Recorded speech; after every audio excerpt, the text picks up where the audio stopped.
ደመር ስንል ለአማን ሚዛን ለቤንች ለሸካ ምን ማለታችን ነው ያላችሁ እንደሆነ ይህ ስፍራ እኛ አልሰራ ነው ፈጣሪ አድሎ ሰጠን። ተራራውን፣ ሸንተረሩን፣ ዛፎቹን አብዛኛው ነገር የፈጣሪ የእጅ ስራ ነው። ፈጣሪ የሰጠንን ብቻ ወስደን ዝም ካል አሁን የምናየውን ውበት ማየት አንችልም። እሱ ላይ የደርግ መንግስት ዜጎች በማስተባበር በሺህ የሚቆጠር ሄክታር ቡና ተከለ። ጫካውን ወደ ካሽ ወደ ገንዘብ ቀየረ ማለት ነው።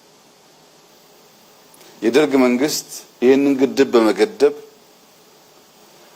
አነስተኛ የኢነርጂ ፓወር ያለው የኢነርጂ ማምረቻ እዚህ ቦታ ሰራ። ይሄ ስራ በዚያ ሁኔታ እያለ አምናም አቻምናም መተን ነበር፣ እናንተም ነበራችሁ። በፍጹም ግን ዛሬ ያለው ውበት የለውም።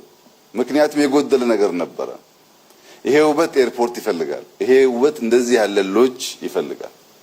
ኤርፖርቱን መንግስት ሰራው። ይሄንን ሎጅ ደግሞ ጀማል ሰራው። መደመር ማለት ፕራይቬት፣ መንግስት፣ ተፈጥሮ የትናንትና ስራ ድምር ውጤት ማለት ነው። ይሄ ግን ብቻውን በቂ አይደለም። የዚህ ከባቢ ህዝብ ውጫውን ስንመለከት በኑሮ የደህየ ሊመስል ይችላል፣ ግን ልቡ ሀብታም ነው።